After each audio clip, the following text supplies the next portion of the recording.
Alors, une petite nouvelle qui m'a touché. En 1900, il y avait l'exposition universelle. Et pendant l'exposition universelle, avec la construction de la Tour Eiffel, etc., ils ont fait un village africain. Voilà. Et dans ce village africain, il y avait une case, les totems, les statues, etc. Il y avait un lion empaillé, il y avait une girafe empaillée. Enfin, ils ont fait un décor, un décor africain, un peu orientaliste, etc.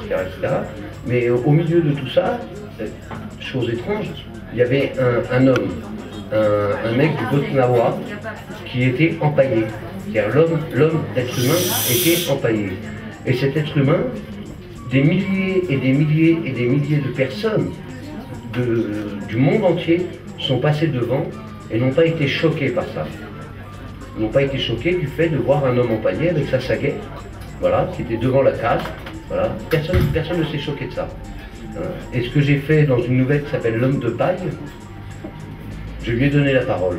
Parce que pendant un siècle, pendant 100 ans, ce qui est énorme, pendant 100 ans, cet homme qui est empaillé, suite à l'exposition universelle de 1900, ensuite il a été mis dans des caves, il a été mis dans des greniers, il a été mis à droite à gauche, dans la poussière, jusqu'au jour où quelqu'un a dit, mais 100 ans après, c'est-à-dire l'an 2002, quelqu'un a dit, il faut ramener cet homme en Afrique et l'enterrer en Afrique. C'est-à-dire que pendant 100 ans, et c'est 100 ans de vraie solitude, je ne parle pas du bouquin de Markel, pendant 100 ans de vraie solitude, il a tout vu passer pendant un siècle. Il a vu passer 14-18, 39-45, la Shoah, les Black Panthers, etc. Donc j'ai fait une petite nouvelle sur cet homme-là et je lui donne la parole. Au nom du Père, du Fils et du Saint-Esprit, un moine belge, aidé d'un autre Français, m'ont ouvert de la gorge au nombril. Leurs mains froides aux ongles glacés ont vidé mon corps du chaud des organes. Mon cœur, mon foie, mes poumons, mes viscères. J'ai senti ma cervelle couler de mes narines. Puis ils ont cousu mes paupières et mes lèvres. Ils m'ont mis debout et le squelette de mes doigts brisés s'est accroché pour une éternité de 100 ans de solitude à la sagaie de mon père, la lance de mon grand-père. Moi qui étais fils d'eux, et arrière-petit-fils d'eux, et arrière-arrière-petit-fils d'eux. J'ai fait le grand voyage en quittant ma terre natale pour franchir les frontières en point de suture au plaid de l'Afrique. J'ai voyagé debout dans une caisse d'1,65 m entre le lion aux yeux de porcelaine et la girafe au long cou condamné à la fierté. 1900.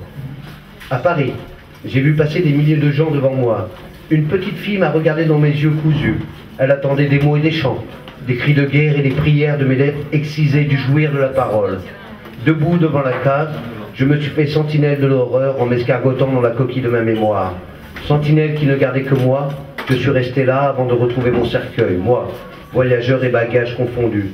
J'ai vu beaucoup de pays blancs, prisonniers déplacés dans la rigidité des cadavres, sans jamais déranger l'immobilité des vivants.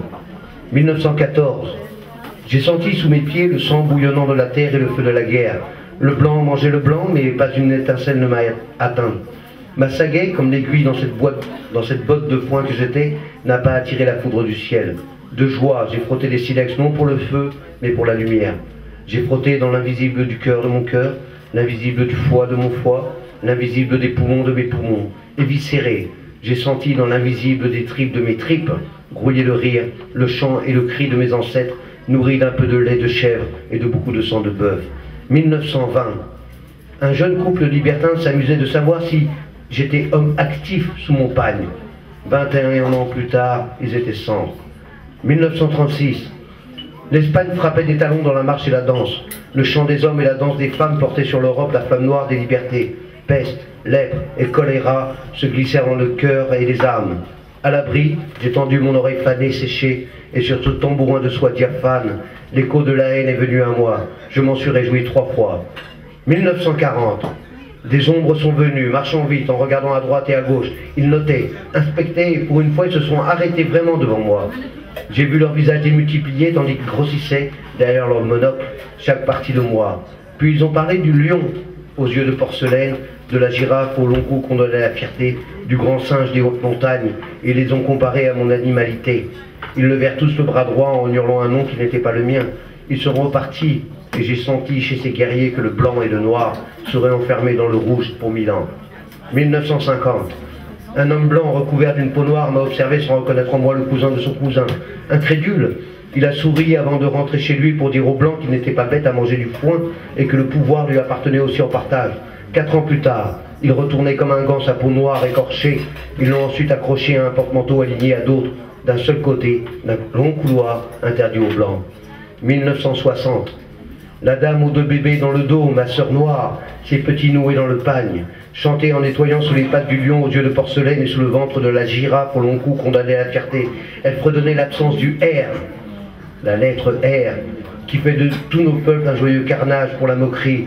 Appelez-moi ce que je dois, pour pas m'avoir gardé esclave, maguer ces nouvelles entaves, au pied de la fraternité, aux chevilles de l'égalité, aux moignons de la liberté, pour que m'achevait l'avenir des culjats de l'humanité. Elle ne m'a pas touché en se signant de la croix pour conjurer le gris-gris autour de mon cou, là où la couture dessinait le V pour souffler de la vengeance.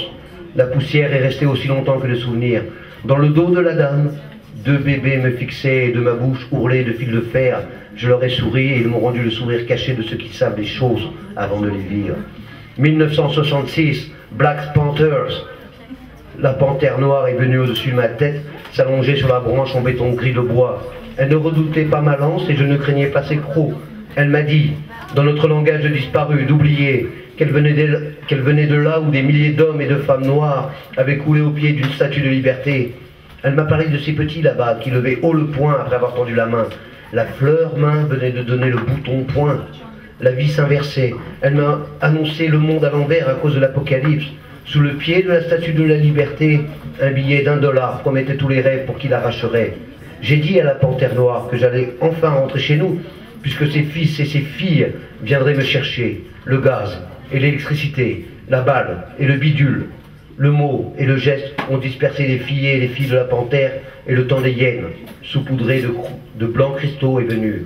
1970, un homme jaune est passé, toute la sagesse dans ses yeux fermés. Il me regardait et mes yeux cousus ont vu dans les siens. Il a souri 2 fois. Une fois pour lui, une fois pour moi avant d'ouvrir les yeux pour détourner son regard. J'ai ri à sa sagesse. Lui, jaune, était le dieu taxidermiste. Il avait enterré avec ses empereurs des millions d'hommes en armes. Il attendait son heure, son jour, sa nuit, son temps.